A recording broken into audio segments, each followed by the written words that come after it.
হযরত আবু হুরায়রা রাদিয়াল্লাহু তাআলা আনহু হইতে বর্ণিত আছে যে এক ব্যক্তি রাসূলুল্লাহ সাল্লাল্লাহু আলাইহি সাল্লামের খেদমতে হাজির হইয়া জিজ্ঞাসা করিল, আমার শুদ্ধ ব্যবহারের সবচাইতে বেশি হকদার কে? তিনি ইরশাদ করিলেন যে তোমার মা। সে জিজ্ঞাসা করিল, অতঃপর কি? তিনি ইরশাদ করিলেন, তোমার মা।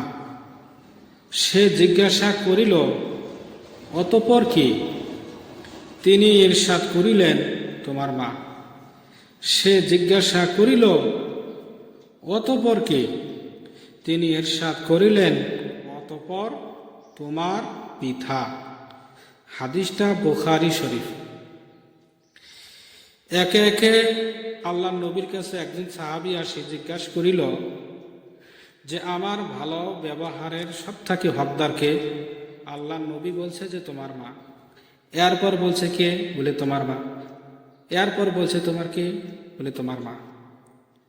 তারপরে বলছে যে তোমার বাবা। রাসূল সাল্লাল্লাহু আলাইহি সাল্লাম মার মর্যাদাটা সব থেকে বেশি দিছে।